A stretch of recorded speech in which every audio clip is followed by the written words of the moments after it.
Unless you've been living under a rock this month, you've probably heard this song. Richmond, north of Richmond.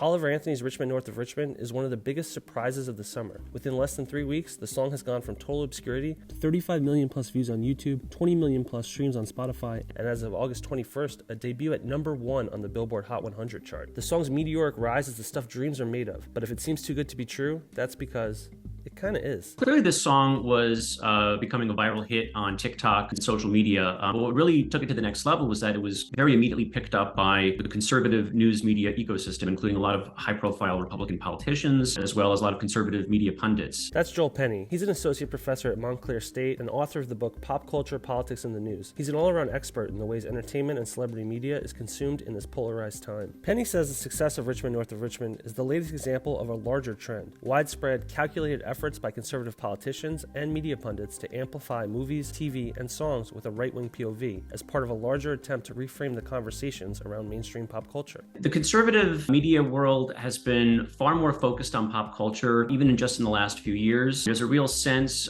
within this world that there's an importance of not just playing defense in terms of the sort of pop culture wars that we talk about, things like the backlash to so-called woke culture or cancel culture, but also really emphasizing the offense of being in the business of pop culture and producing messages through film, television, all kinds of streaming and online video, and this kind of music as well that is carrying conservative or the right-wing message. This comes from a broader philosophy within the conservative movement. One of the main progenitors of this is Andrew Breitbart, who's died a long time ago. Breitbart became very famous for the phrase "politics is downstream from culture," meaning that in order to make a dent or make political change, you have to begin with pop culture and then the politics follows. There's a very strong sense in the conservative world and the right-wing world that they've lost the battle or lost the ground of pop culture to the left and to liberals. They see Hollywood as overwhelmingly and sort of propagandistically left-wing. And so this is a way to counteract that, sort of try to take over the battlefield of pop culture itself using all of the tools available,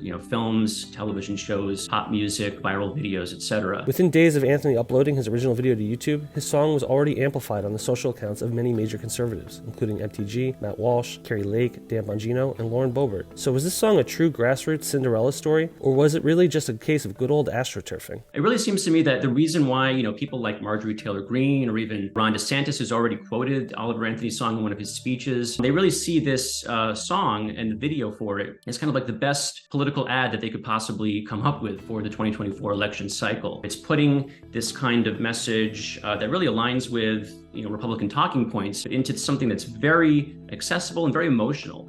Certainly this is an authentic voice of this young musician who has a lot to say. Even people who are not really a fan of his politics are finding aspects of it that they relate to, particularly this stuff about kind of resentment towards the wage economy and some of the ways that working people are treated in this country that kind of spans partisan lines. But also there's plenty in the song that is specifically aligning with conservative messaging and talking points. And that's why you're seeing immediately these politicians leap on it. You'll see folks on the Daily Wire like Ben Shapiro and prominently Matt Walsh are constantly now talking about pop culture topics and trying to sort of push certain kinds of narratives about the success of films like The Sound of Freedom and songs like the Oliver Anthony song. You might have heard Penny mention Sound of Freedom just there. That was one of the breakout movies at the box office this summer, raking in more than $178 million on a shoestring budget. Like Richmond and North of Richmond, Sound of Freedom is another victory for conservatives who were able to juice its performance via a number of seemingly coordinated tactics. The Sound of Freedom is a film that really comes out of the sort of Christian, religious, conservative kind of entertainment sphere. This one is specifically about child trafficking, and it's not